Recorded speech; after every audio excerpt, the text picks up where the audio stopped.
So thank you, Zarina, for being here. We're live. I really appreciate Zarina coming again and again. I think a lot of my viewers and her viewers appreciate our live streams together. So it's great. Maybe it's worth mentioning. If you remember Dust, you know Dust, don't you? Yeah, I know that. Right. So sadly, he's disappeared. I'm worried about him. So hopefully, but he used to be here every Saturday. So now you've decided and agreed that we will do a weekly live stream together. So if you're a fan of Zarina's, you know what's coming every week. Okay. So I try not to do too long intros. I will say very briefly in a few words, I'm a Muslim. I teach happiness classes based for non-Muslims. That means you don't have to believe me. Hopefully you see some scientific or logical ideas supporting ideas that transform your life easily, not with great difficulty, with hopefully easily. But there's some caveats, like you need humility, which is a very rare thing. Do you want to say a very brief intro about yourself, Serena, for those people who haven't watched you before?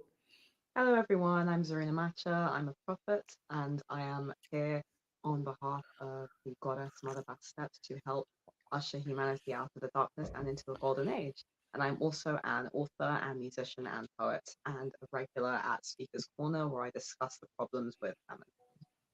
Cool, yeah. So let me share my screen. If you might be thinking, what did Zarina just say? Did she just say she's a prophet? Um, we'll be talking a bit about that, but like I'm going to focus on the. Oh, did I just remove my share screen? I pressed the wrong button. Let me do it again. So click. Yeah. So whatever Zarina calls herself at the moment, that could be a side thing or a main thing, but I'm most people come with all sorts of, let's say, intros. But what I'm most interested in is the dialogue, the growth, and just the interest in changing our lives. So I think I'll maybe bring in the whole you being a prophet thing into this as well. That I've got a thought about how we might bring that in. But anyway, so Zarina is the rational female. If you don't know who she is, it's actually in the title, so you should know that at least. And we're going to be talking about how to escape the matrix. So I was thinking of putting a link to the Matrix trailer, the movie. If you don't know what it is, um, it's if I was trying to describe it in the most relevant way to our discussion, it's an illusion. It's an illusion that controls us. That's the way I want to put it because that's what I'm going to be talking about. Um, and the two things I'm going to be talking about is what is the real matrix, um, and it's actually quite easy to know what it is, but it's actually annoyingly easy. And I'll talk about why it's annoying in a minute. And then the solution. So I'd be saying know the matrix, and then scroll down to the 4 steps to escaping the matrix. And it's actually not a particularly new idea. Even the idea of the matrix, the reality of some controlling forces, is not a new idea. So it shouldn't be surprising that even religious texts like the Quran talk about solutions. Okay, so I always start with what has this got to do with happiness? I will be asking you lots of little things on the way, Serena. Don't worry. I do worry that I talk too much. But anyway, Don't worry, um, Khaled, you and me both. I think we're both quite similar in that regard. cool. Yeah, we're both from Speaker's We'll see why Corner, we so get maybe along. that's yeah. So what am I doing always? All my shows are about how to make your life a bit better, not how to be for me to sound clever or something like that. I don't care about that. I don't really care about anybody's opinions. Really, it's not that interesting to me. I mean, I'm interested in the sense that I want to learn, but I don't really care about views and all this kind of stuff because sometimes you get views for stupid stuff, right? So, um, what has this got to do with happiness? The matrix is a mirage, what I'm going to try to describe. Okay, what is this? The nature of that mirage I talk about. It's actually very easy to escape, but here's the snag. If it was so easy, everybody would have escaped, right? most people are too proud. And it's like, proud? Yeah, that's Why a would you be? strange choice of word, Khaled. Please elaborate on that. Yeah, so that's what I'm going to get to. It's like you will, hopefully in a few minutes, see what the Matrix is, and then you'd be like, most people, maybe 1% will listen to the rest sort of thing. Be like, oh, I don't want to do that. Too proud, and I think it'll become very apparent. So most people are in the Matrix because they deserve to be in the Matrix, because they are not going to let go of their pride. So, okay, and I'll put it this way: basically, you have to accept that you're stupid. And if you can accept that you're stupid and you've got stuff to learn, then it's very easy to escape the Matrix. Um, so Stupid is the wrong choice of words because a lot of people hear the word stupid and they think that means that you don't know anything. Perhaps a better choice of word is accepting that you are accepting that you don't know everything. That might be yes, easier for people to get their head around. Because sometimes with words, like there's a lot of words like chastity, piousness, obedience, submission. A lot of people, especially nowadays, hear these words and they all seem to think, oh, that means I'm an idiot. That means I'm small. That means I'm insignificant. That means I'm not special. That means I have a purpose. And it's a big misinterpretation. And I think this is really a big problem with semantics. It's like a lot of sure, words yeah. nowadays, people I hear them. use a lot of Yeah. blunt, harsh words, so thank you for being here. but but you said this thing about that means you're insignificant. It's a bit of accepting your insignificance so that you become more significant. Maybe that sounds too funky. I don't know. No, I But think that makes sense. it's very important to. Maybe I'm averse to the word humility because it's misused. Like I'm really humble. No, if you say you're humble, you're not humble then. But it's like you need to be humble to get past this thing, to get through the matrix, which I'll try to get through very quickly now. Too much of an introduction, but anyway. Oh, there we go. Spelling mistake of many. Okay, so escaping the matrix lets you be free to enjoy this amazing planet. That's how it makes you happy, is basically what I'm saying. Okay, so why would you have to be humble or accept you're stupid that to escape the matrix?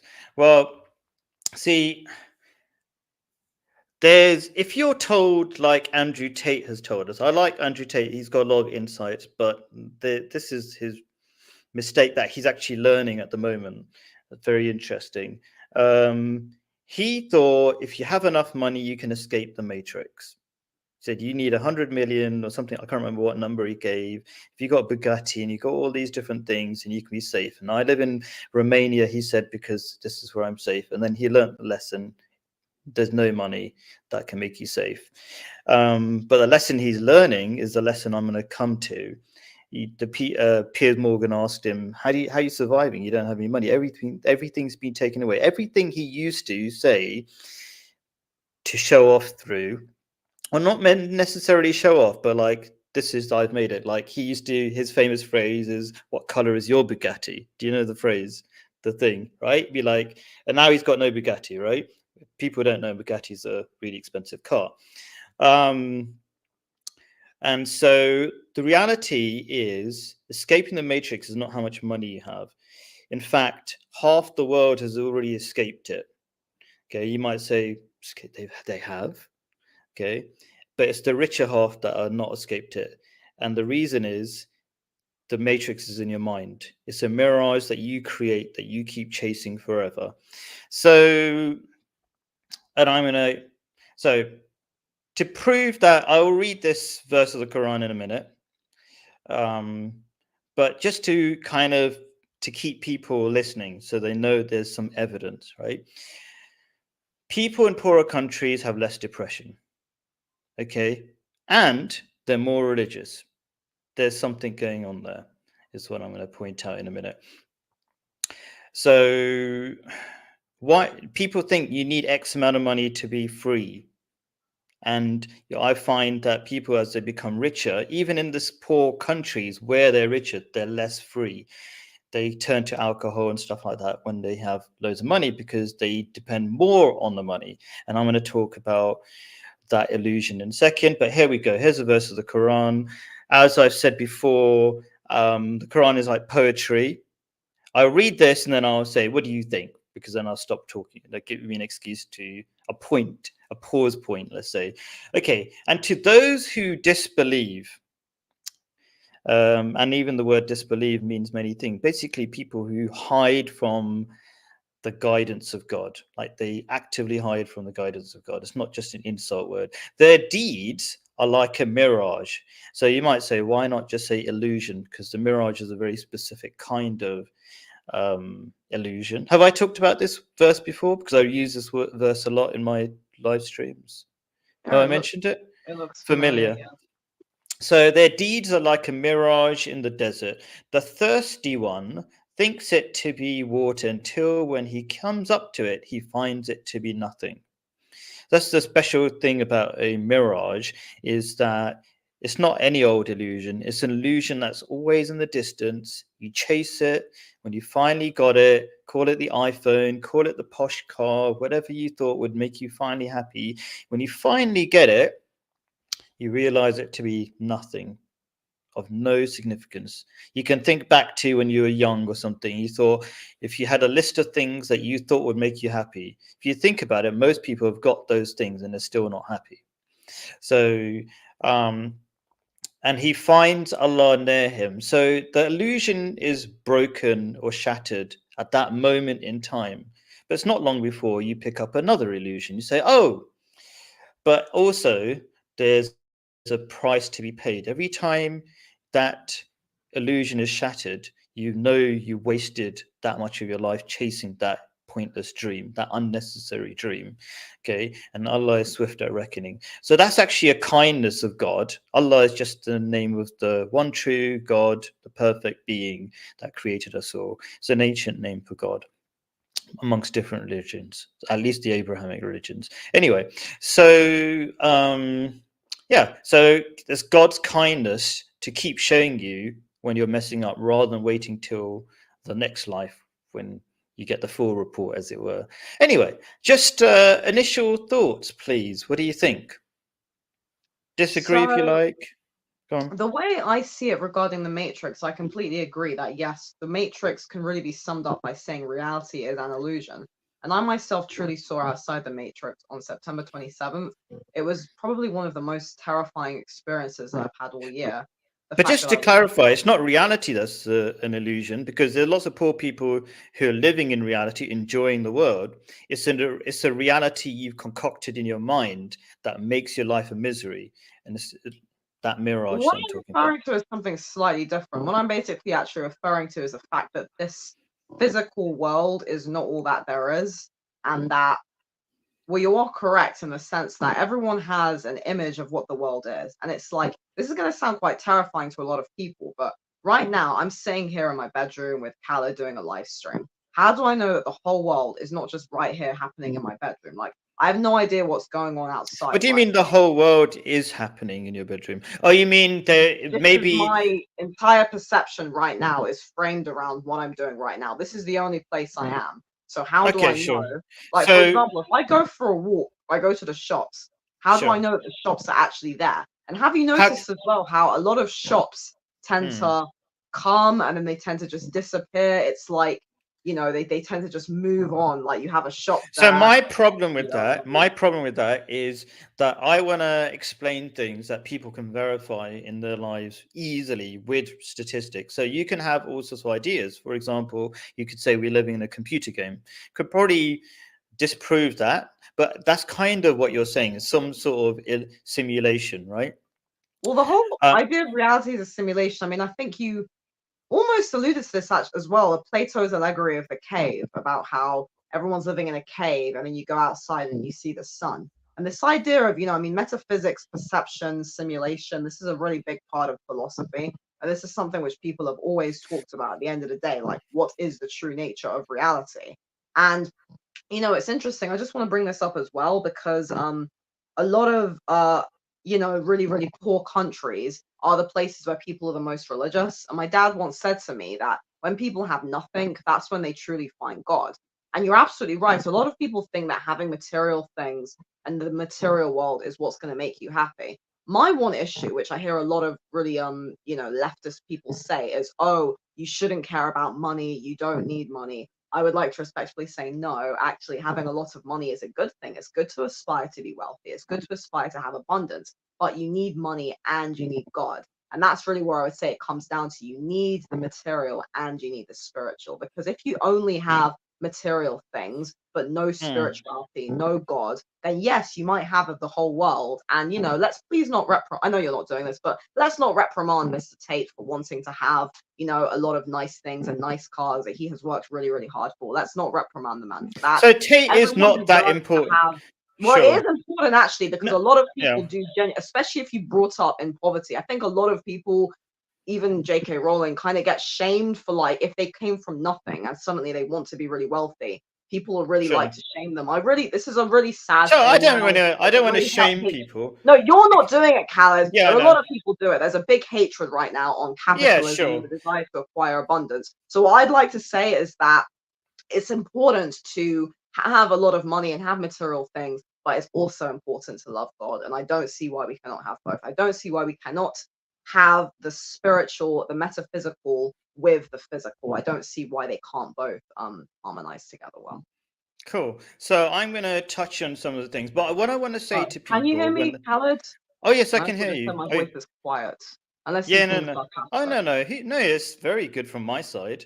What is it? Oh, I just clicked on it without realizing what it actually read, so it's hard to hear Zareen. Maybe your thing is a bit low, because it seems to be loud from my side. Maybe it's not. I'm not. Maybe my volume is high. I don't know. Unplugged from the Matrix.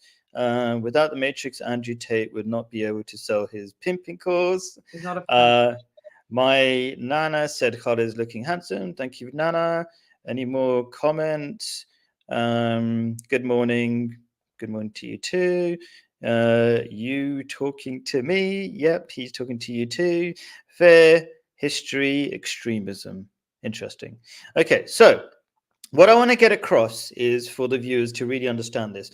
I don't want, so a lot of, unfortunately, in the West, because they're really confused about spirituality, they go too mystical without any evidence. Oh, I believe this, therefore that's not Islam. Islam is very hard on evidence. That's where in the West, because we not had the wisdom to connect the science to spirituality, I think we're basically rubbish at wisdom, spirituality. That's one of the reasons why we're. So all I'm going to say is about, like, the whole, any ideas about, let's say this is a simulation, whatever. It could be this, it could be that. I don't care. I only care about, because there's a lot of content that I want to get through really quickly. I want to care only about the things that we can prove, we can demonstrate. So, for example, we can demonstrate that depression is rising rapidly in the West, and we know that in the West, we have the most affluent countries. What's going on there? We also know, like you said, that it's religious people who are the happiest, even in the most affluent countries, and even rich people in the so-called poor countries because I've been a private tutor, even in Jordan. I know people like who are really rich and then this turn to alcohol because for whatever reason. And I'll give the whatever reason very briefly, because your dad said something about, was it the poorer you are, when you're poor, you tend to be happier, right? And I agree. Happy. He just said that poorer people tend to really believe more in God. He said that. Oh, okay, sure. Okay, sure. Yeah. So that's an interesting other point. Tanzanian as well, which is a very hard society. He always says Tanzania is a very hard society, and in really hard societies, that's when people really believe in God, because you need Interesting. Interesting. Yeah. That's it. It is a way that God helps people turn back to him. But yeah, so I wanted to very quickly explain, because you said something about money isn't bad. That's true. I agree. But when you have money, I don't know if you said this, but I will say this: when you have money, it's harder to be happier. Why? There's a very logical reason. let's say we're not all psychologists, right? So you might think how you know how your brain works, but you don't, because you're not a neuroscientist. Just because you have the thoughts in your head, you don't fully understand them. A brief study of psychology will tell you don't understand how your brain works. Most people don't. For example, one of my favorite ones is Milgram's experiment, where he proved that. Do you know Milgram's experiment, where they Yeah, basically I did A-level psychology. yeah, so basically it tells you that it's very easy to get a human being to kill another human being. And you might think, oh, not me, but actually that's true. Horrible. The Yeah, voltage. Yeah. it's revolting, but actually it's very important study that's been proved over and over. And if you understand yourself, then you can overcome these things. That's the whole point of, I think, psychology, to understand yourself so you can overcome your weaknesses. But the reason why why I mentioned all of that is because to realize, I'm going to say the word stupid. Maybe there's a better word, but I try to keep it short, right? So we have to realize we're stupid. Now, if you realize you're stupid, you realize you're not good at making choices. So when you have more money, you have more choices. And actually, we tend to make very bad choices. And I'll give you an example. So when you have more money, instead of spending more time with people, it's actually easier to spend more time with Netflix or some other streaming thing. So all you end up doing is spending a lot of time by yourself. You end up being lonely. And guess what? Look at London. The biggest killer in London is loneliness, because there's a lot of side effects of loneliness, stress, all sorts of other, even heart problems, whatever, right? Because we're social beings, we need to be. So the point is, I'm trying to say in short, is that yeah, the reason why more money makes you unhappy, or that if you're really wise and very capable, you can spend it, but it's very rare to be happy and wealthy at the same time. Does that make sense? I'm just going to move on to a million other points after this, but does that, I don't want to just be talking and it makes no sense. Do you get like why money is, it's rare to be happy with money? Well, effectively, this just goes back to what I was saying earlier regarding the fact that you need the physical with the metaphysical. That it's, and you're absolutely correct. You know, like myself, I also met many people in AA who had fantastic lives, including my AA sponsor. Big lives, lots of money, big house, and I really don't want to negate this, because it's a good thing. Having a lot of money is a good thing. People should aspire to have a lot of money, to have nice things, to work hard, and to earn lots of money. However, you need that, and you also need God. You need money and you need God. That's really the point. And so I think that's you're absolutely correct, Khaled. That really you need to have a lot of having money is a good thing, because also money is not really good or bad, right? Money is neutral. Money represents That's abundance, true. Money is and not evil by itself. It's true. yeah, of But course it's so not. you Money need, represents abundance, but you yeah. need So money and you need God. You So need to I'll be be rich talking and about, physical yeah. and rich and spiritual. I like this really good quote, by the way, Amelia, I think. No one can serve two masters. You either will hate one and love the other. I think that's a Bible quote. It's also in the Quran as well. A similar idea that basically is alluding to the point that either you have God as a master, or you have everything else as a master. It's kind of the reality, but I might be touching on it in a minute.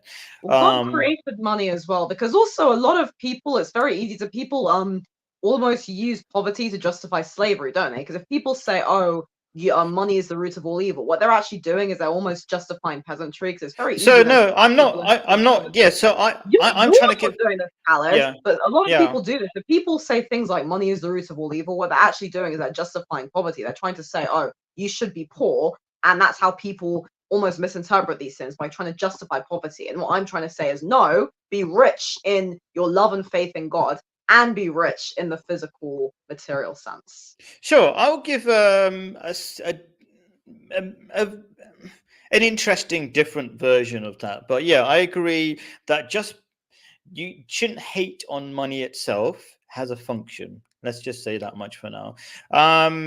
So where are we now? So I'm just pointing out what the matrix is, and then we'll come to the solution very quickly, which is just down here. But very quickly, what are some realities we know?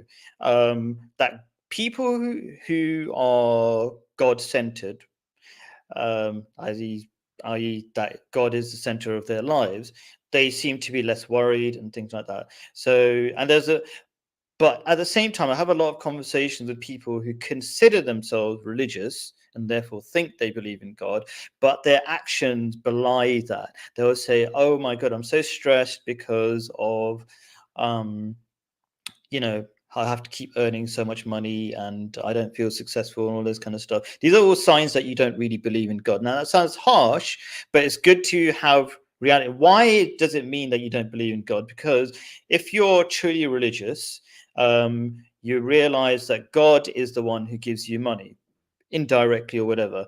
God is your sustainer. So where does money come from? The roots of money is, well, there would be no value to money if there was no food or some sort of sustenance from the earth. So I have like a what you might call a abstract high level job where I teach people online, right? It's not directly related to the earth, like being a farmer, but it's somebody. There's got to be a farmer who makes food, then sells it to somebody to sell it to somebody, and I'm just part of a higher abstract level of that. But all wealth comes from the land.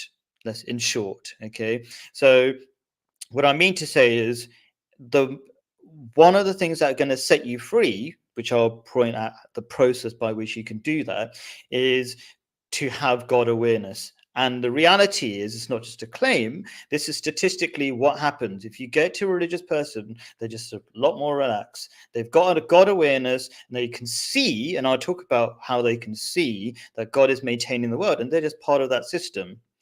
And I'll point that out in a bit. I want to point out two more points really quickly. So religious people have lifestyles that cost less and are healthier.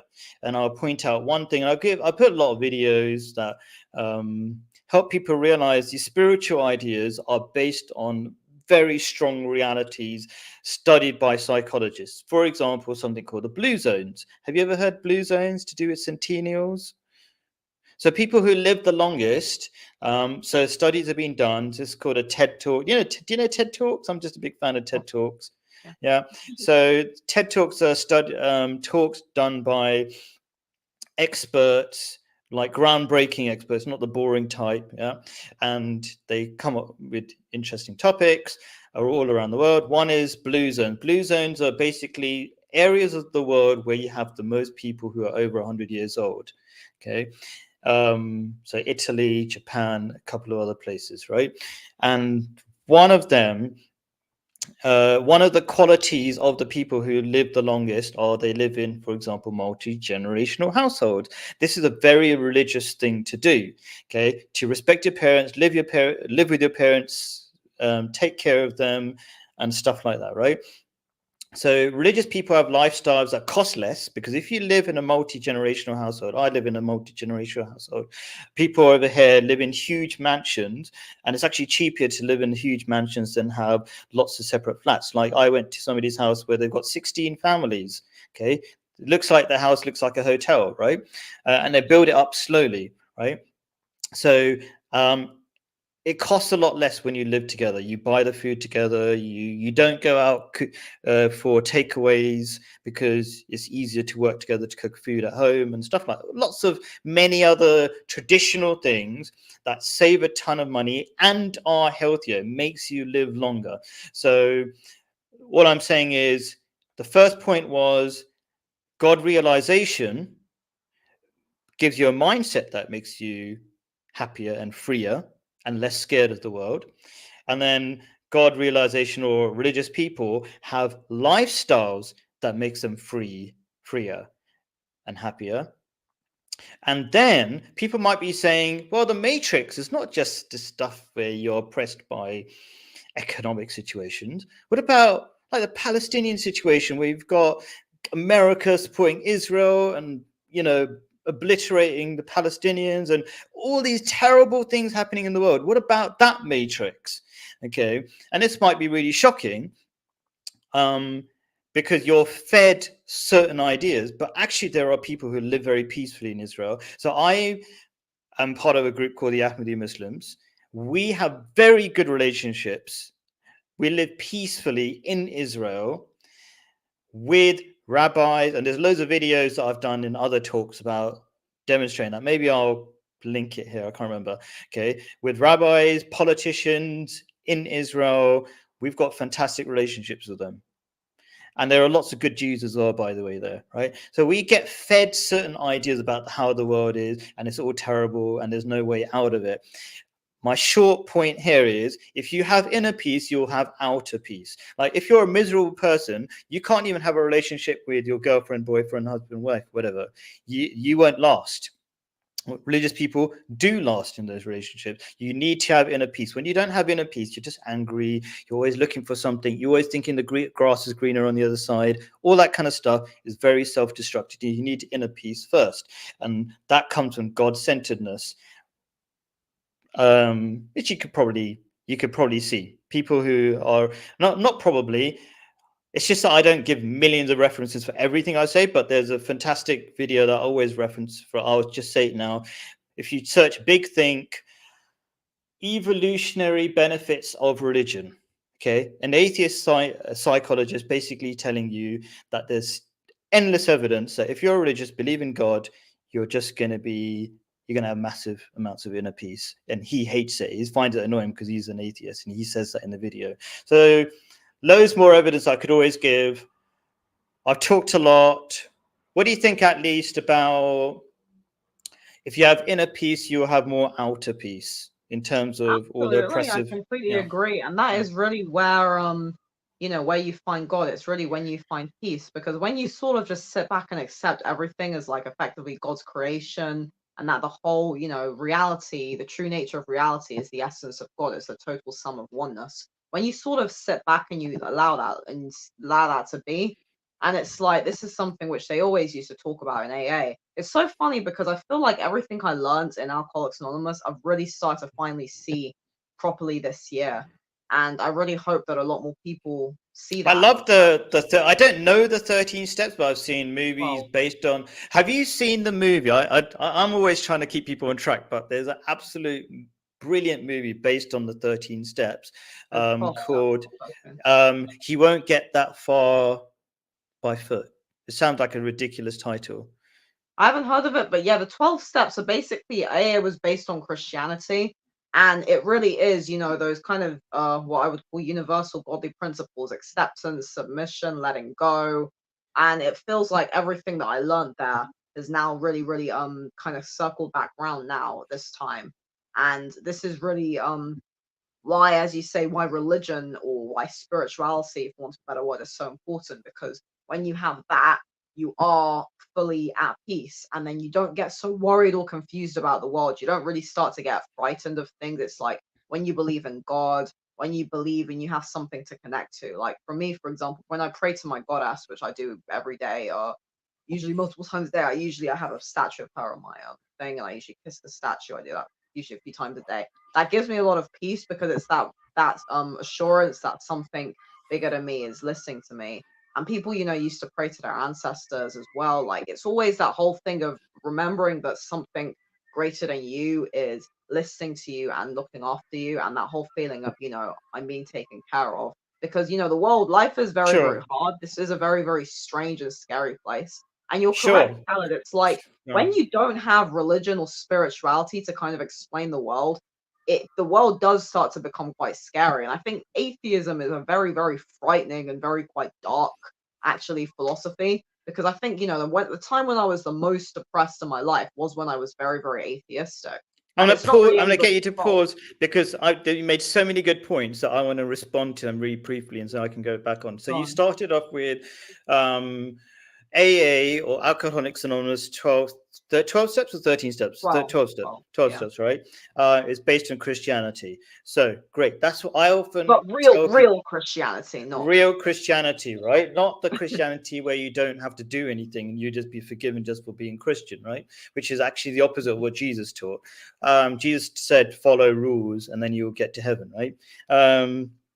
So that's why I tell people say, oh, like, he's a Muslim, he's only telling people to become Muslim. I tell Christians to be good Christians, and the real Christianity, like you say, And you'll find inner peace like many Christians used to in the past. This country, I mean, I say this country as if I'm still in the UK. I'm not in the UK anymore. But anyway, in the UK used to be, why did it become so powerful? They had some fundamental principles that worked in terms of relationships, family, and all that kind of stuff, right? Really, Christians have left that kind of stuff. They want to be liberals, but just with a label of being Christians.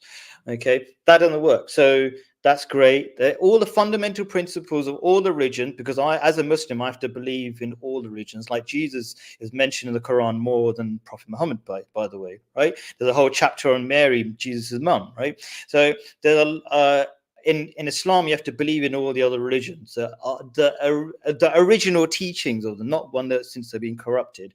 Okay, so if you go to their founders like Jesus, you'll see more of the real teachings. So the fundamentals are the same, like submit and let go and all this kind of stuff, which I'll be talking about in a minute. What else did you say? Oh man, I can't remember all the stuff you said. Can you tell me one more thing, just briefly, to now Yeah, I comment? was basically just saying that, yeah, atheism makes people very unhappy because when you're an atheist, you don't really have an explanation for what the world Sure, really is. You I can't really totally see the true agree. nature I of totally agree. reality. I was an Yeah, atheist for a bit, and I was really yeah, miserable. I was really negative as well. I remember being really like, because I don't have the same kind of caring about what people think. I was like even more negative person. Like I just do really unacceptable things. You know, so it's like I remember doing that. So what else? Okay, fine. So I agree with so many other things you're saying. Let's finally get on to the 4 steps to freedom, escape from the matrix. Now we know what it is. Um, would I read this first? I think to make people understand it a little bit, it's like poetry. If you got an idea of what it's talking about, it might help to go. So I'll do the bare bones outlines of what this is talking about. 4 steps are that I'll be outlining based on this is, and this is very much in, if you're a fan of the Matrix, it's in Matrix speak, as it were. I think, what's the guy? Not Neo. Neo's the main Morpheus. Morpheus. So he says there's one thing knowing the path and another thing walking the path. I can't remember exactly how it Yeah. goes like that, right? That wasn't So my favorite movie. I don't think it's that good a movie, to be honest. sure, Very but it's symbolic got film, but I don't think it's symbolic. that Yeah, good. yeah. The first time I watched it, I thought it was rubbish. It's like boring. And it's probably rubbish in different ways, but Shawshank it's got a Redemption's certain funny. idea. Yeah, I probably agree. I think I might agree. Shawshank Redemption. Yeah. But anyway, so the 4 steps are know the path, according to this chapter of the Quran, walk the path, teach the path, and be the path. And if that just sounds too funky, I don't know, whatever, I can only try my best, but I'll read this. Okay, I swear by the fleeting time, says God telling you that definitely something's going to happen. Okay, and so what does that mean? It's like when time seems to fly. So this is talking about a lot of people, their mindset right now. Okay, I'll briefly talk about what's the relevance of anything time flying. When time flies, you're a slave and life's on auto repeat. So when you're doing a lot of interesting things, time slows down. A very good example, I don't know if you've ever experienced this. Not literally time slows down, like your experience of time slows down. So an example is, let's say you're traveling to somewhere, and on the way the journey seems to take really long because everything on the way is new, but on the way back it seems to be quicker. Have you ever experienced that? Right, it's just how your brain operates. Your brain is basically cutting out lots of information, and it's just whatever, everything, whatever, right? Okay, so in the same way, you're a slave. So if time is flying by, so if I ask you what's going on in your life this week and you say nothing new, that means you're screwing up, in short. Okay, people don't want to hear that, but I'm trying to give the short version, the not without like making it all comfortable, I suppose. Maybe you can Well, help that's me really with the that. problem with all these 9 to 5 jobs, isn't it? Because they keep people in this very, very repetitive regurgitating thing. I mean, even that's part of the reason why I stopped going to AA. Like, this is something I've really learned, really learned back in like October. Repetition is really dangerous because if you make every single day have a new experience, if you do something new every single day, that keeps your mind and your spirit active. But if you do the same thing over and over again, that's how people get trapped. And that's how people get stuck into cycles. And I truly believe that's where like depression, anxiety, and all these other afflictions come from. It comes from repetition. And that's why COVID was so dangerous, because it put everyone into isolation, meaning that everyone was effectively stuck in their houses, having to do the same thing every day. And that's why I'm so grateful I'm a writer, because it's like, at least I have something. Like, that's why creativity is so important. It's such an undervalued thing, especially in the modern West. Like, people don't really care so much about creativity, about art. It's all about science and technology. But creativity is so important because when you're creative, you're constantly generating new things. And that's how your mind is able to stay really active. Like, highly creative people, well, you probably know more about the science behind this than me, Khaled, but highly creative people are able to generate new things. And that is really, that is really, really quite powerful. And I think that's why So there's a lot of good and creative bad people, about, yeah. yeah. Have you heard of, there's a great TED talk. Basically, I would say there's good and bad about being creative. Like, you need to be creative, but most people can't handle it. And that's why you have the most alcoholics and depressed people who are on the creative spectrum, because they put a lot of pressure on themselves to be creative to a high standard. Which again is But where you need I would God, you say need that entity, there, things when like that. you're,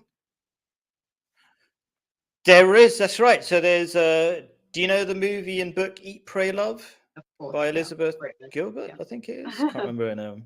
Yeah. So You she know done a what? fantastic TED talk about the but about creativity and the history of creativity, and where the idea of a genius used to be not you, but a spirit or something. And there's even an Islamic history behind that, like the jinn and the genie and whatever. I don't want to go into too much, but it used to be not all about you. When it's not about you, it's easier to be a creative. When it's not about like the Like self-centered you're a world that we're part channel of and the now. That's why spirit is it's so coming through difficult. you. That's right. But if you make yourself the center of all this greatness, then you become very depressed, because you're not actually great, and the greatness comes from somewhere else. But you have to just do the hard work. But I think that's a separate talk about creativity, because it's a massive topic by itself, about how to be creative in a positive way, in a daily way. Like, I live very close to the land. I make a chicken house, lots of little bits of creativity where you're actually doing something different each day. But that's a whole different topic, right? So yeah, you want to be growing. So you talk about repeating stuff. Repeating stuff can be good and bad, depends on, like, in my prayers, when I'm praying to God, one very powerful simple phrase that I repeat but means something different each time is, and this is, I'll be interested if you know this, because a lot of Islamic phrases become popularized. Do you know what Alhamdulillah means?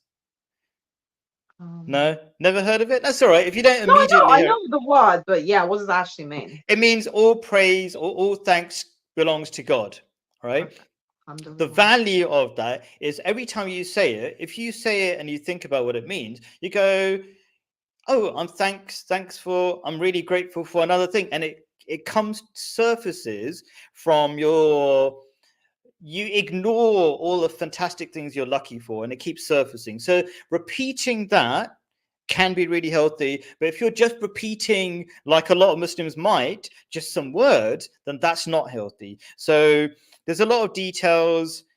As usual, we're running out of time, so I'm going to try to get to the end of this. Okay, so I'll just quickly read this without too much explanation. Most definitely, people will feel lost, essentially depressed, right? Except those who believe, hear the 4 steps, do righteous deeds, encourage others to accept the truth, and be steadfast. But steadfast really means essentially letting go, because when I say, this is the English translation of anything in Arabic is always like rubbish, but it's not like you can make up any meanings to these words. Arabic is a very mathematical language. It's not like English at all. English is like comes from French, German. It's all very random. So Arabic hasn't had the kind of random influence. It's not random at all, but that's a whole different topic. As usual, I always give reference to the links, and in the links, it also talks about the meanings of each of these individual words and what they actually are. So I'm not really making things up, let's just say. So anyway, so let me whiz, even if I just get through the first point that will massively change most people's lives, I would say. I'll look in the comments. After this, I'm going to look, after this section, I'm going to whiz through the comments, right? Because I always appreciate people in the comments, right? And I want it to be interactive. That's the whole point of a live stream.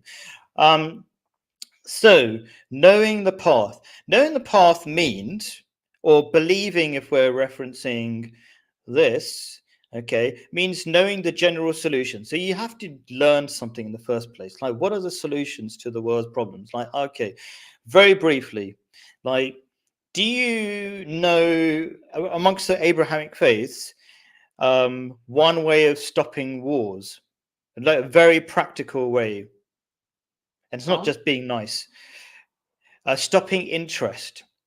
Now, did you know that wars are never paid for directly? They're also always borrowed. You can't, wars are too expensive. They're multi-billion pound projects, right? Even up to trillions, right? No government can afford it. The only way they can afford it is they borrow from banks on interest. Okay. And the banks don't ever have that money. I'm not going to go into the economic system, right?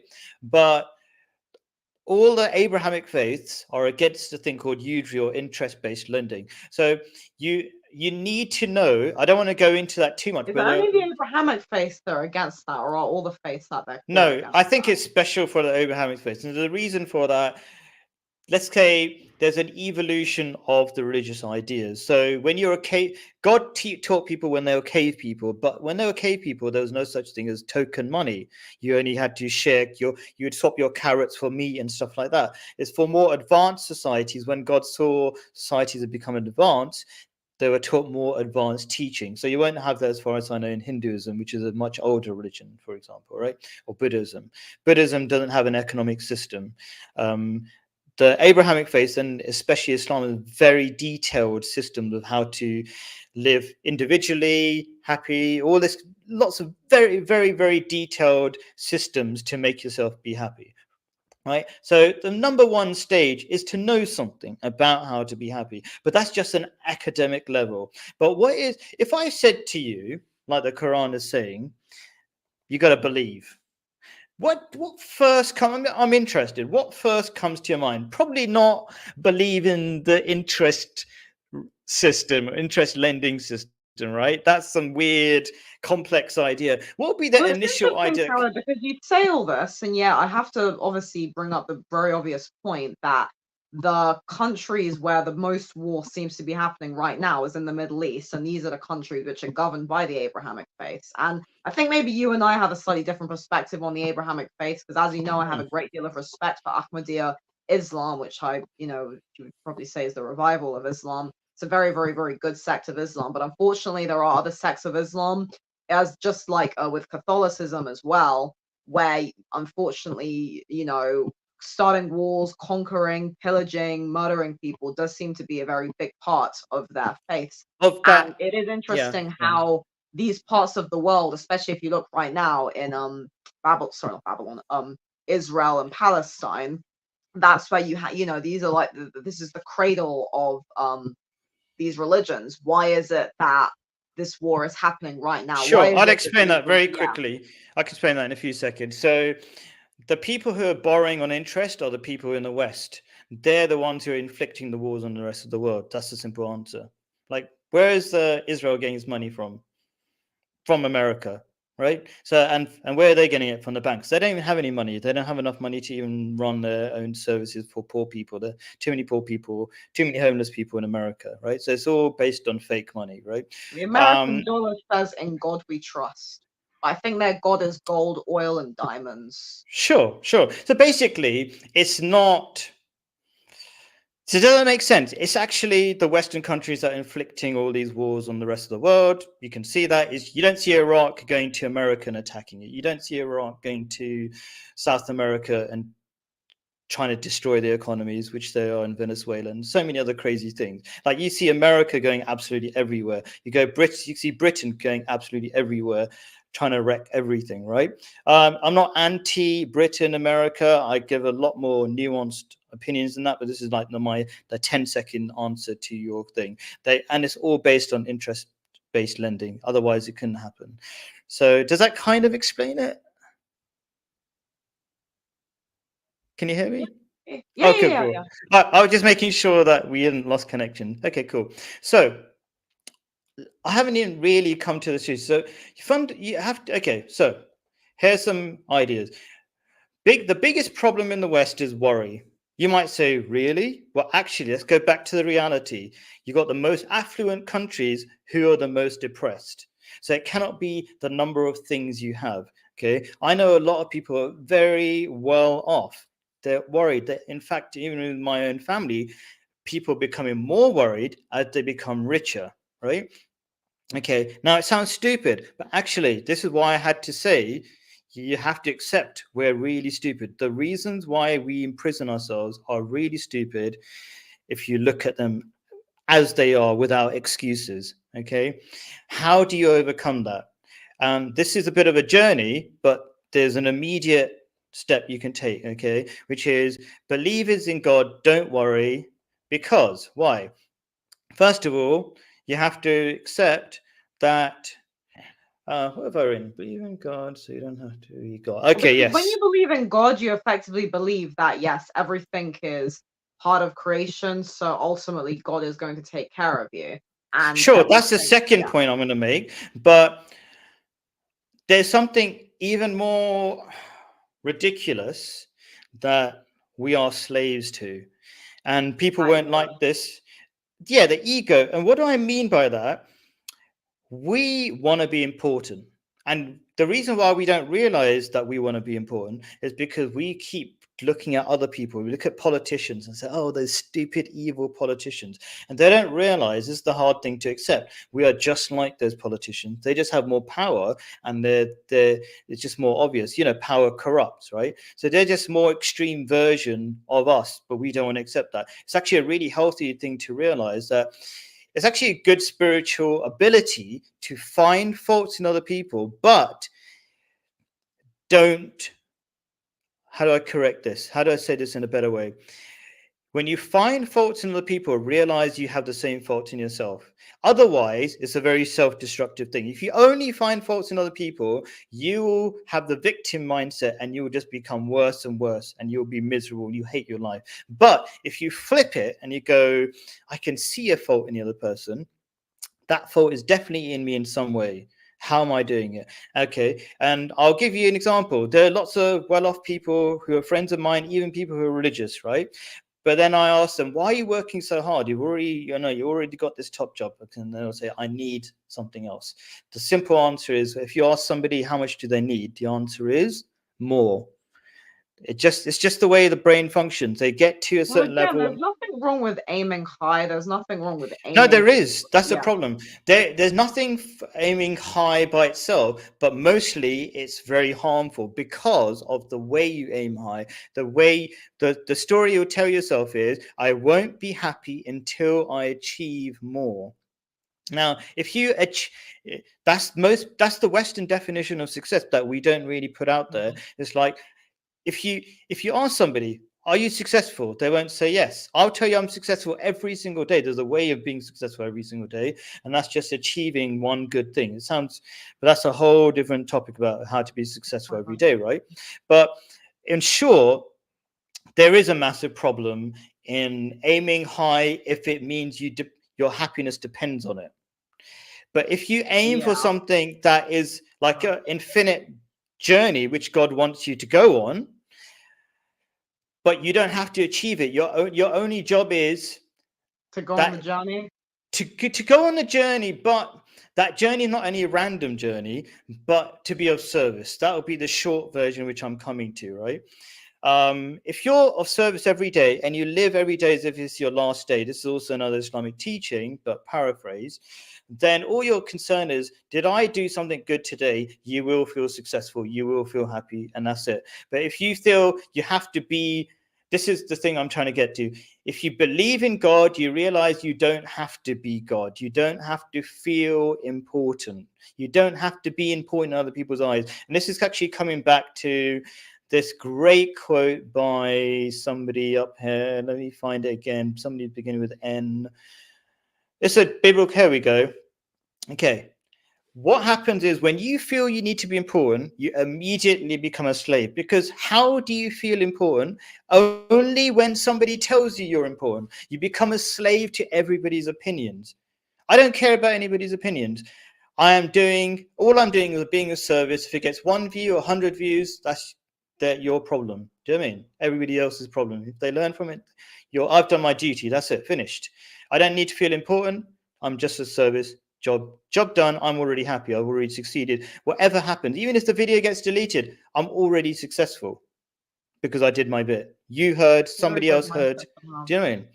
It's a very healthy mindset. It sounds like, oh, you might be saying something good about yourself. No, it's completely selfish of me to be selfless, but sounds really weird, but that's the reality. And it's a reality that most people in Jordan understand. They're always jumping over each other to serve the other person, and they're 10 million times more happy. Not that they're necessarily wonderful people, lots of flaws. But anyway, so if you believe in God, you don't have to be God. Okay. So that is, I think, the biggest worry in the West. It's maybe, I really do think that's the biggest problem. You can see that because it's not like you're going to starve. But let's go to the other thing. The second worry is that even if you got £1 million, it won't keep you afloat because somehow you might lose it. Okay. Again, it sounds stupid, but if you dig deep into your life, that is our other worry, that it will not go right. I remember doing a little video with somebody sitting in a park over here in Jordan, some older guy, and he said this phrase, and I thought that's so cool. He said, "Nobody dies hungry," and we're in a country where people are relatively poor, a lot of poor people, right? But how many people do you know who have died hungry? I don't know. You don't. That's the reality, right? I'm trying to kind of push through things really quickly, but people can reflect through them. It's just like people just don't die hungry, right? And when, if you know God is the sustainer, and I'm saying, do you know, like the water cycle? You got the clouds, and the water gets recycled and cleaned on the mountains, and all these. And if it was left to human beings, we would be dead. There's an air cycle. I'm not sure if it's called the air cycle, but it's like we breathe oxygen, and these amazing thing called plants and trees somehow recycle it. It's crazy technology. It's really hard technology. And then all these amazing things happen when you reflect on it a little bit. Okay, we're not very good as a human being, despite having all the science. We don't contemplate and think about how amazing it is. But when you think about it a little bit, you start having your eyes open to the reality that there's a sustainer, that is God. So this ties into our last video when we talk about who is God, and I listed all these amazing things, and on that list was the sustainer. Now it's self-evident, right? But when you reflect on it, this is what, even like they say, religious people in IQ levels on average are more stupid. And I said, sure. And despite being stupid, they reflect on these simple things and they become happier, right? And it's just a current state of affairs, by the way. I don't want to go into that whole discussion about why religious people are more stupid at the moment, but they used to be the most intelligent people because Islam used to basically, all the science used to be in Arabic. I mean, religion originally was supposed to be where you would learn everything, where you would learn about philosophy, mathematics. Yeah, all the university from religion. All the first universities were started by Muslims, basically. That's how the old concept of university was created. Oxford and Cambridge. Very briefly, there was a monk who used to study, and by the way, there used to be great connections between Muslims, Christians, and Jews, right? And there was a monk who studied in, did you say Alhambra? Oh, anyway, I can believe that. Yeah, okay, yeah. Alhambra is anyway, it's a castle, but anyway, in Spain. But in Spain, there were lots of universities, and there was a monk who studied in the Muslim universities, and he went to England and he started Oxford and Cambridge. I think it was Oxford. Sorry, Oxford. That's the first university in England, by the way, about 300 years ago. I was in Spain earlier this year in Seville. Cool. Is that, where is that, north or south or? Oh, no, I But can't anyway, remember. the southern parts of Spain have still a lot of amazing um, Muslim architecture. The Alhambra, Yeah, which I thought maybe you as well. said, which means the red castle. But anyway, um, and here's another weird thing that Westerners really detest. And this is, we're getting to the higher levels of awareness, and you don't have to do this one if you can't, if it's too much for the Western mindset to handle. It's this idea of fear of God. Like people go, oh, why should I fear God? Actually, something that Andrew Tate talks about, and I think he has a lot of insights. He said God should be feared, right? And I why has he completely come agree. to? Yeah, why has he come to this conclusion? Do you know? You're probably young enough to know Mr. Beast. Yeah. Yeah, one of the biggest YouTubers in the world, right? He was Yeah. talking about his cameraman, a Muslim called Tariq, right? His main cameraman, and he goes something like this. So he was a devout Christian, Mr. Beast. In his early banners, there was some biblical quote. It was only more recently they stopped doing that, right? And he said, I was a devout Christian, but I never did anything to do with Christianity. It was just a label. I was really proud of being a Christian, but I didn't actually do anything. But when I saw Tariq, who's in my cameraman, I always used to see him praying 5 times a day, and his religion was a foundational part of his religion, right? I was like, he, it wasn't just a label. It actually gave a crap about his religion. And this is what I think Andrew Tate has come from. He used to be a Christian, right? But he used to be a Christian, and he would talk about all these Christians in these Eastern European countries, and they'll be getting drunk, doing all the things that are completely against Christianity, and then they'll go back to church the next day as if it all didn't matter. And he was basically saying that these people didn't fear God. Now, I would say fear of God is one of my most pivotal things that really helped me in life, right? Me too. Because coming back to this thing, right? God is the most kind, most beneficent, all this kind of stuff. But God knows all the stupid, bad things you're up to, and all the bad thoughts and bad intentions. And even if you did a good thing and you did it for the wrong reason, all this kind of stuff, right? And then you have to meet God and you have to account for it. And you never know how many bad things you've kind of wiped out from your memory, let's just say. I don't want to go into that too much. But the idea is that if you come back to the idea that we're stupid, and maybe there's a better word for it, but it's a really simple, short word for it, right? Of the reality of what the human condition, that's just a fly attacking me. Then you realize we forget. So in the Arabic word for human beings is the one who forgets. What do we forget? We forget some fundamental things, that we're going to die. When was the last time you thought you were going to die? Every day. Okay, that's good. Good for you. That's actually a really helpful mindset, right? Okay. So knowing Lovely. the fact that you're going to die then makes you, especially if you know that you're going to meet God at the end of it. That's why the Quran, not the Quran, Prophet Muhammad, peace be upon him, talks about live every day as if it's your last, but that's a paraphrase, but there's much better version of that he says. If you have that awareness, in short, you get over your BS. Okay. We talk so much crap. We tell the world all sorts of crap that nobody, is not true. Okay. Okay. And this is what I said in the beginning. I'm going to be a little bit harsh, but let's have some fun. I always respect the people who come on my live stream because they're like the one in probably 10,000 roughly, right? Because I used to invite people all the time and everybody's too shy to say anything. So people like you and other people in Speaker's Corner are completely unusual that they actually have the guts to put their face on camera and just tell the truth as much as they can. I don't think you're a prophet of God. You might have had some inspiration, but you're not a prophet of God. I don't think you really believe there's a cat that has any function at all, but maybe there is some sort of you do believe in God and you use the cat as some sort of way to feel connected to that God for now. So I don't think it's completely useless, but I'm sure that kissing that cat makes no difference, but it makes you happier because of some past connection with cats, No, right? Khaled, I'm sorry, but I really have to interject. For me, Go on. that is not because of anything. It's because I'm genuinely terrified of her.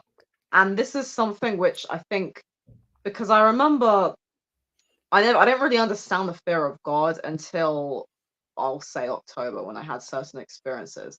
And it was when I experienced a few things spiritually, and Bastet is the one who we could say was there. And that's when I realized, fuck, yeah, I'm terrified of this goddess. I submit to her and I submit to her will. And that is why I consider myself her devoted servant here on this realm, because I am genuinely terrified of her, because she is the only thing that stands between me and the evil things that are out there.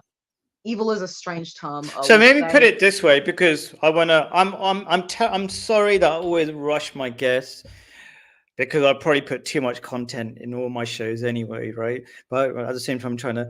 Okay, do you believe in star signs? yeah. Oh man, I suppose there's a good chance of that anyway. Okay, I'd say they're a load of crap. There's no evidence behind it, right? Okay, like there's no actual provable evidence, right? And it's well known that the star signs are written in an ambiguous way that it's always going to be true to anybody if you believe it, right?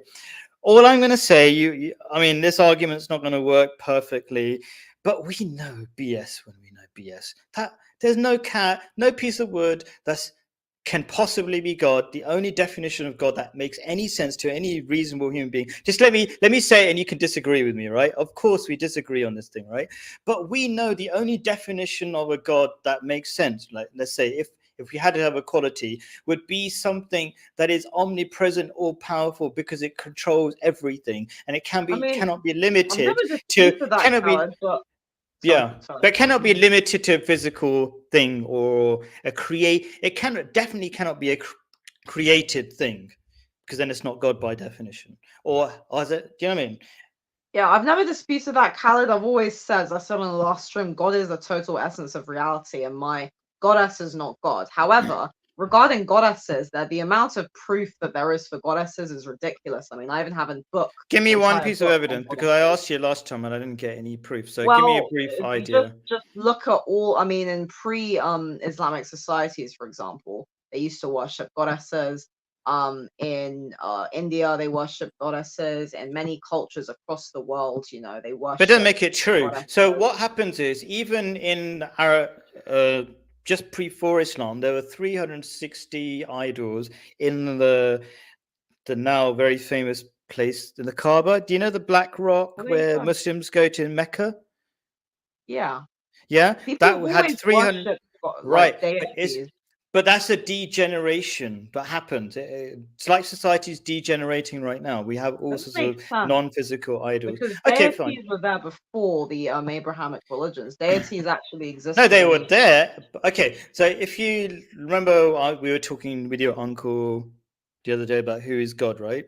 So I would say that what's happened to Hinduism is, and I'm not sure if your uncle would agree, but maybe this is a way of explaining it, that Hinduism always about one God, but things degenerate and people start praying to idols which are not the original teachings. Like your uncle was saying, it's not the original teaching. It's always about one God, and people start thinking the blue person or the elephant person. And I'd say, from my understanding, maybe I'll have to ask more Hindus, but a lot of Hindus think that those idols are God, and they've misunderstood their original teaching. So what I mean to say is that yes, sure, there's these idols that come about, but from before them there was one God, and it's always a degeneration, regeneration, degeneration becomes like goes to polytheism.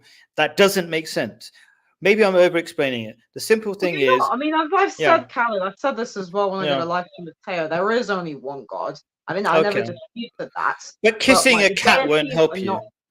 Well, that's very rude. The deities are No, what not I'm saying, no, but gods. we're They're being, effectively yeah, symbols because nobody knows what God looks like, right? So what is so beautiful about the deities is they're like a symbolic representation of the divine. And mm, this idea that we connect to the divine through our deities. For example, for me, because I have such a deep love of cats and I'm a female, it almost makes sense that I would pray to a female cat goddess. There's a very, very big symbolic reason for that. I think the reason why people pray to deities, and a lot of young people as well, especially on the internet, are wanting to reconnect to the old deities. I actually think this is a very deep instinctive thing, is that we like to see something and connect to something that represents almost like what we see in ourselves in this being, because again, like God, there is one God. Yes, God is oneness, the total essence of balance, but nobody can see God. Nobody can see what God looks like. And you can see God when you can see God in, a deity is like almost a physical representation of what God is on earth. And again, my mother Bastet is not God. She's a goddess. She's a almost like a manifestation of the divine. And that is why I pray to her, because this is through her that I gain my wisdom, and this is through her that I feel connected to God. It is through her that I gain this spiritual insight, and that is What why is I pray her. Okay, so we have very abrupt conversations just to be really quick, and this could in real life would be like 3-4 hours easily, right? If we were going through it slowly. You said, and I don't think I don't know how if you take it personally when I said kissing the cat won't make any difference, but it's not the most polite way of saying it, right?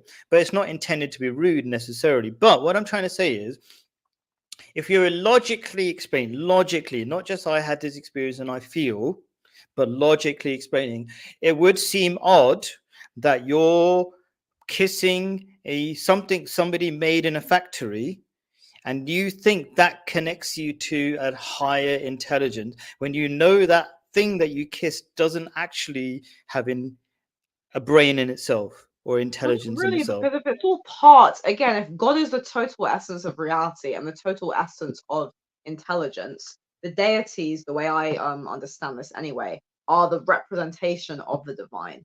And I believe that there was once a time when deities lived among humans and they helped But us there's no helped us proof of guide us. that. Do you know what I mean?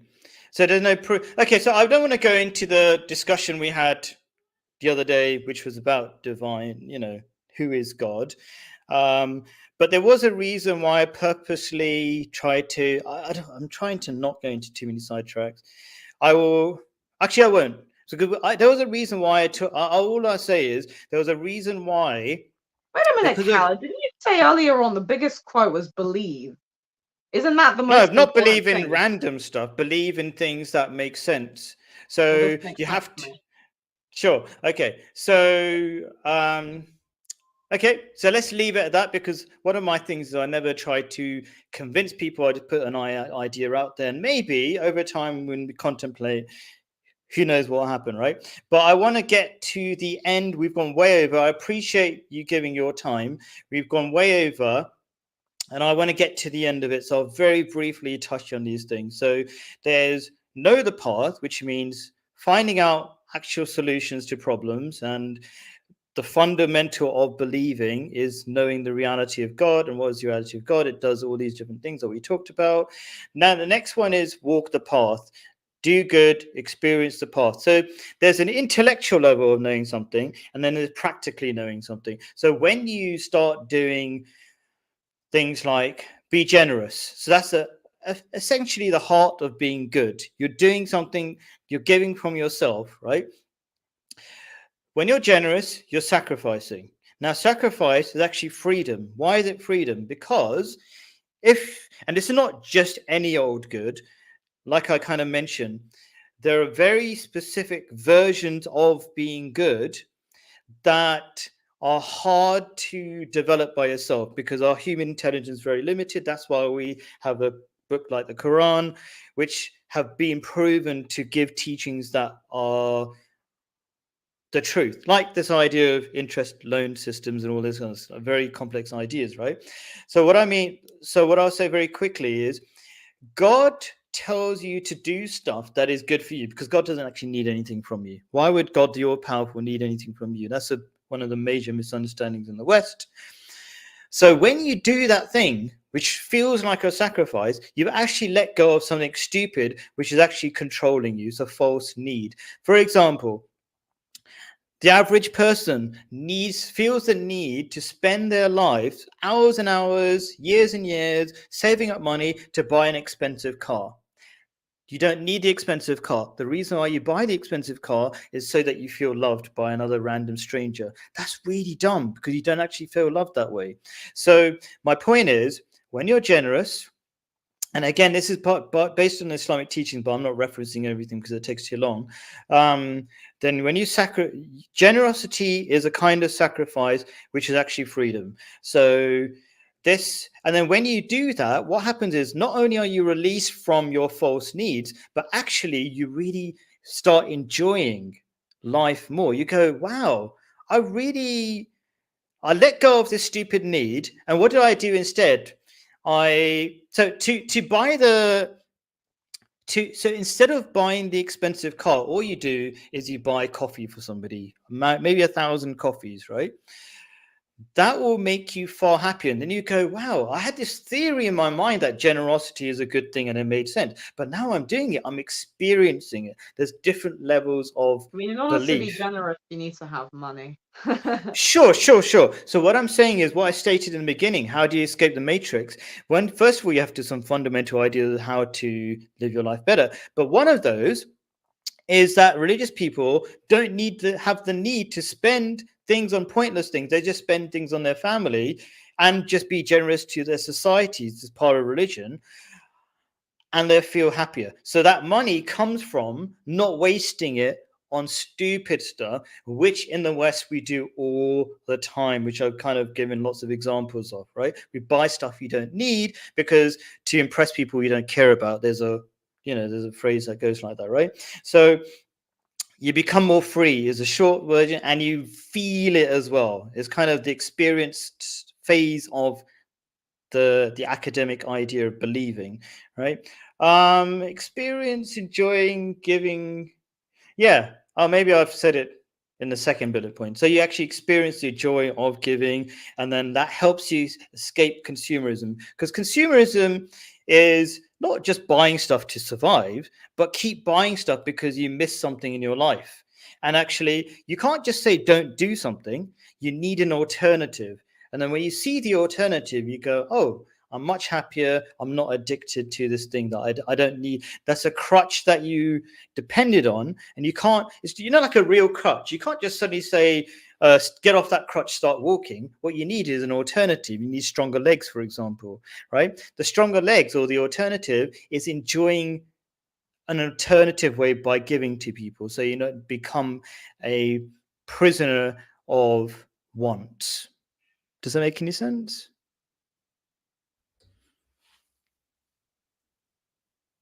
I mean, it sounds very much like Fight Club, doesn't it? We buy things we don't need to impress people we don't like.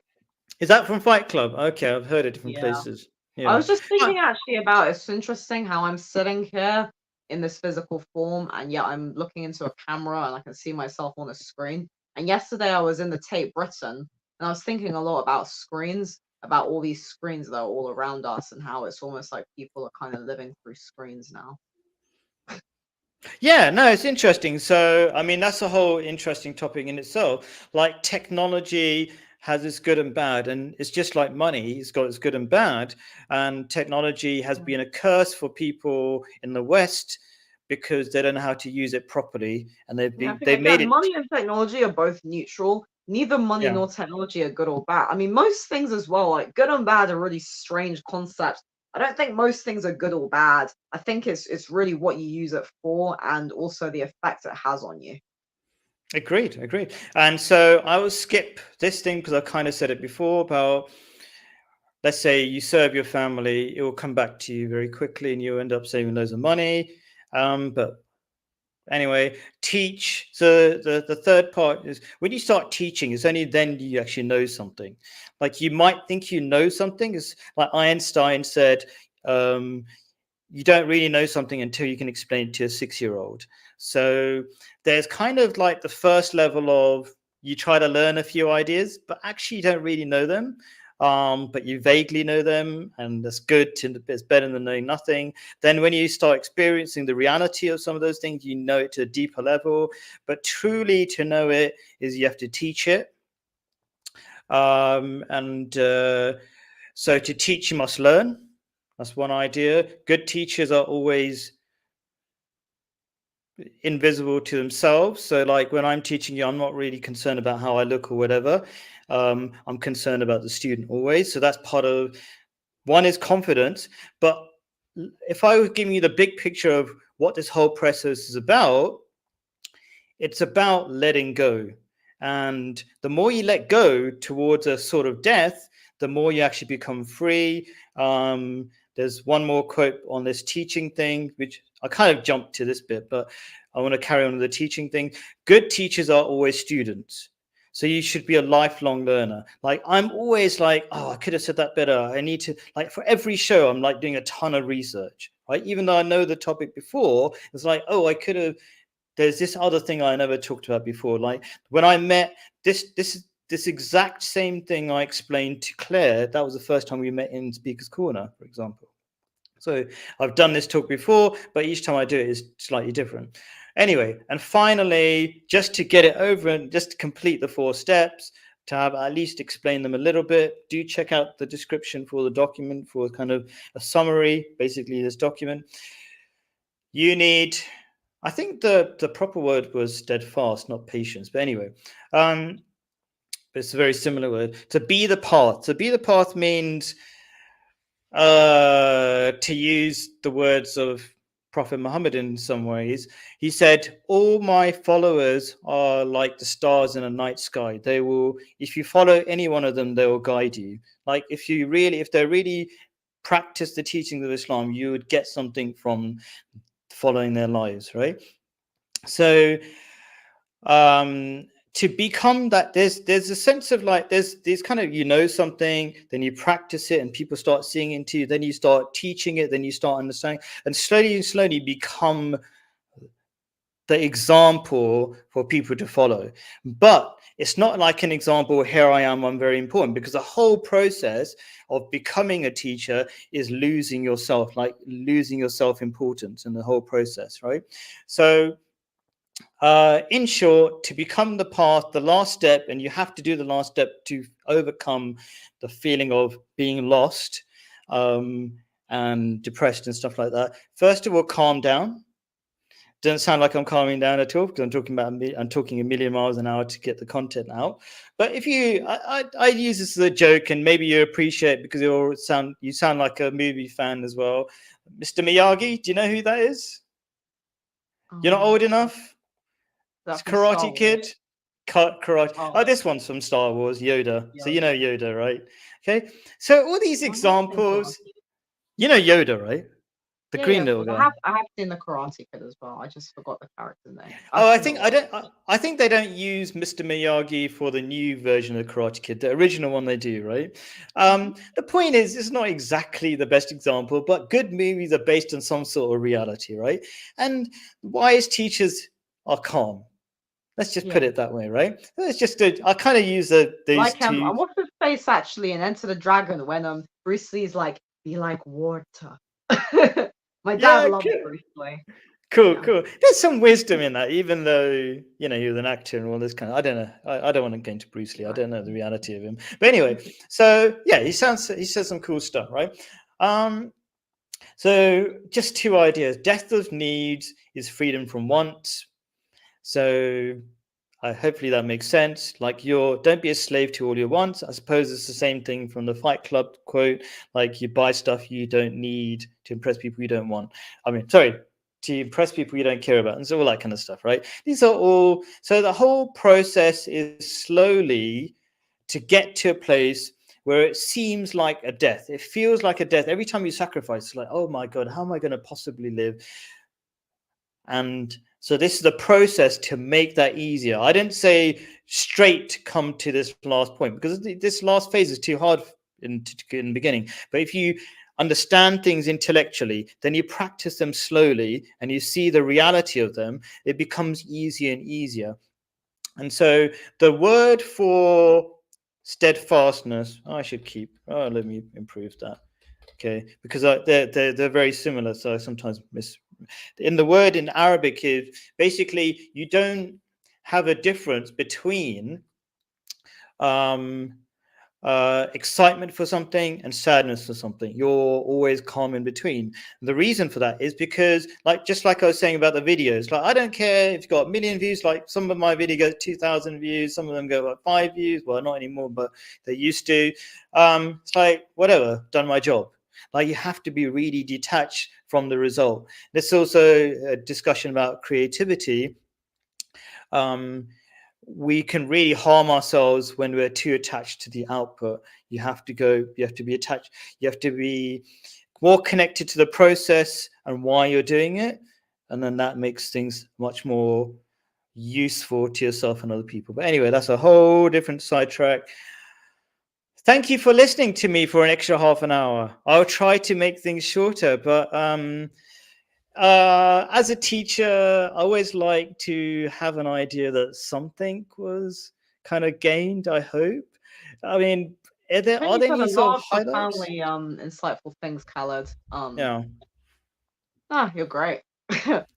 Okay, thank you. But well, I mean, is there anything that stood out that you Yeah, but I remembered? forgot it. It was like, I think it was about 40 minutes in. You were saying something and I was really, really like, wow. When you were talking about yeah, about success and wanting to be great and achieving things, and the most important thing being like not making that the sole definition of happiness, and instead like feeling like every day you achieved something.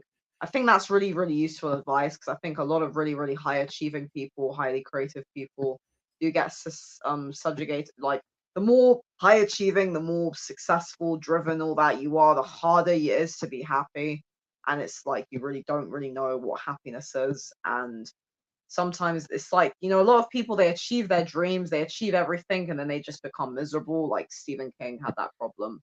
And it's like, how do you fight that? Well, Very you fight common that. problem. Yeah, Very common very common. problem. Well, it's like, how do you Um, fight that? It's like the way to make sure that doesn't happen, to prevent that from happening, is to so really maybe the have next that one, sense of because just. we're gonna keep doing these Saturday things. The next one, would you like to call it how to be successful, how to feel successful every day, or do you like to make it to focus more on how to be? I'm not sure what the title would be. Something about being creative. How to be? What kind of feels Something more around like that an would be cool, yeah. That would be cool. That's something I've always okay? struggled with, and I think I've only just recently this year started to learn how to actually be okay with that sort of thing. Yeah, Because it is how to be really, really, really, creative really hard. without. The more Yeah, successful, the more driven, the more creative you are, like those are the people who always in the end end up killing themselves, right. killing Sylvia Plath. They're the people who really suffer the most. And it's like a lot of it is self-inflicted. So it'd be good for people who are like that to learn So how let's to do that. go. Let's pick up. So I would say don't. It's not about loving yourself. You can't love yourself Yeah, directly, that's but you. yeah. That's a common mantra Important. nowadays. I'll give a quick answer Love because I'm going to whiz. yourself. You can't love yourself if you've done something wrong because you can't escape your conscience. Your conscience is like a separate thing. Even Sigmund Freud has talked about this. It's a thing you can't control. So you can't just say love yourself and it will happen. What you do is you consistently, and this is also part of how to be successful and how to be creative, is that you on a regular basis every day spend 5 minutes doing something good towards a greater goal, which is creative in itself. I'm talking about a million miles an hour. Maybe I won't explain it too much. But when you do that, your conscience will know who you are. What you do every day on a regular basis, your conscience will know that's who you are. You cannot lie to yourself. There's no escape from the truth. Okay, even though you might lie to other people, you can't lie to yourself. And so it's not, you will love yourself by default by doing the right thing every day, and which is really, really boring, which is why most people don't do it. I'm going to whiz through this backwards. The wrong path has consequences. Absolutely true. Bad choices have bad results. Buy love by humans. It's just sad, but yeah. So if you screw a prostitute, you'll realize that prostitute doesn't really love you. It's not really good sex. Guard your thoughts. Absolutely. Yeah. Subtle level of control, like your thoughts become, your intentions are what makes you enjoy the output. So if you have a bad intention, like even if you give charity for the wrong reason, you won't enjoy it as much as you do if you did it for better reasons. So if you really want to enjoy life, guard your thoughts. That's a really good one. The flesh, the internet of the world. I'm not sure what that means. Live, I don't know what that means. What's this one? Teach kindness for weakness. interesting. I'm not sure. I'm just being quick, so sorry I haven't understood everything as people are saying. She talks to Malcolm X, Prince, and Michael Jackson. Do you? No, that's your uncle I being don't mean. know what you're talking about. That's your uncle. Okay. It's just fine. Streamer Yeah, live sure. equals watch me talk to myself. Okay.